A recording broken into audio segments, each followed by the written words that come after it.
Idea ഉണ്ട് ഒരു business start ചെയ്യാൻ വേണ്ടിയിട്ട്. പക്ഷെ ഒരു ചോദ്യം, ഏത് ടൈപ്പ് ഓർഗനൈസേഷൻ ആണ് തുടങ്ങുന്നത്? സോൾ പ്രൊപ്പറേറ്റർഷിപ്പ്, പാർട്ട്ണർഷിപ്പ്, പിന്നെ അതുപോലെ LLP, പ്രൈവറ്റ് ലിമിറ്റഡ് കമ്പനി, ഇതൊക്കെ കേട്ടാണ് കൺഫ്യൂഷൻ വരുന്നത് അല്ലേ? ഇത് സംഭവം എന്ന് വെച്ചാൽ ചെറിയൊരു കാര്യമല്ല. ഇതുപോലുള്ള തെറ്റായ ഡിസിഷൻ എടുക്കുകയെന്നുണ്ടെങ്കിൽ നിൻ്റെ ടാക്സ്, പിന്നെ അതുപോലെ ലോണ്, ഇൻവെസ്റ്റേഴ്സ്, ഈവൻ നിൻ്റെ പേഴ്സണൽ ഗ്രോത്തിനെ അത് എഫക്റ്റ് ചെയ്യും. സിമ്പിളായി പറയുകയാണെന്നുണ്ടെങ്കിൽ സോൾ പ്രൊപ്പറേറ്റർഷിപ്പ്, അതായത് ഈ ചെറുകിട സ്ഥാപനങ്ങൾക്കൊക്കെ ഏറ്റവും സ്യൂട്ടബിൾ ആയിരിക്കും. അതേപോലെ തന്നെ ലയബിലിറ്റിൻ്റെ കേസ് നോക്കുകയാണെന്നുണ്ടെങ്കിൽ പേഴ്സണലായിരിക്കും.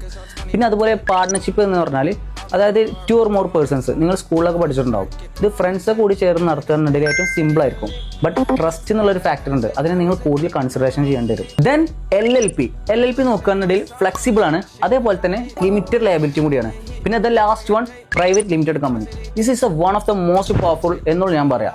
ബിക്കോസ് ലിമിറ്റഡ് ലയബിലിറ്റി, ഇതാണ് ഈ ഒരു പ്രൈവറ്റ് ലിമിറ്റഡ് കമ്പനിയെ മറ്റു കമ്പനിയുമായിട്ട് എപ്പോഴും വേറിട്ട് നിൽക്കുന്ന ഒരു മെയിൻ പോയിന്റ്. അതായത് നിങ്ങളൊന്ന് വിചാരിക്കുക, നിങ്ങളുടെ ബിസിനസ് ലോസിലേക്കോ കൂടുതൽ ഡെപ്റ്റിലേക്കോ പോകുകയാണെന്നുണ്ടെങ്കിൽ നിങ്ങൾ പാർട്ട്നേഴ്സ് തമ്മിൽ ആ ഒരു കമ്പനിയിലേക്ക് ഇൻവെസ്റ്റ് ചെയ്തിട്ടുള്ള എമൗണ്ടിന് പുറമെ നിങ്ങളുടെ പേഴ്സണൽ പ്രോപ്പർട്ടീനെ ഒരിക്കലും എഫക്റ്റ് ചെയ്യില്ല. Second point is separate legal entity. അതായത് ഇപ്പോൾ പറഞ്ഞ സെയിം കോൺസെപ്റ്റ് തന്നെ, കമ്പനി വേറെ, അതുപോലെ പാർട്ട്നേഴ്സ് വേറെ. കമ്പനിക്ക് എന്ത് വന്നാലും പാർട്ട്നേഴ്സിന് അത് കൂടുതലായിട്ട് എഫക്റ്റ് ചെയ്യില്ല.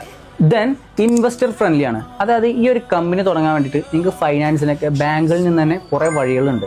അതേപോലെ തന്നെ നിങ്ങളുടെ കയ്യിൽ നല്ലൊരു പിച്ച് ഉണ്ടെന്നുണ്ടെങ്കിൽ നിങ്ങൾക്ക് ഇൻവെസ്റ്റേഴ്സിനെ കൂടുതൽ കൺവിൻസ് തീർക്കാനും ഇത് ത്രൂ നമുക്ക് സാധിക്കും.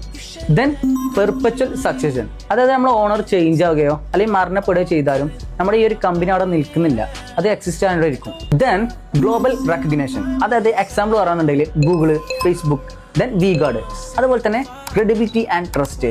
ഇതെല്ലാം ഈ ഒരു പ്രൈവറ്റ് ലിമിറ്റഡ് എന്നുള്ള കോൺസെപ്റ്റിലൂടെ നിങ്ങൾക്ക് ഗെയിൻ ചെയ്യാൻ കഴിയും.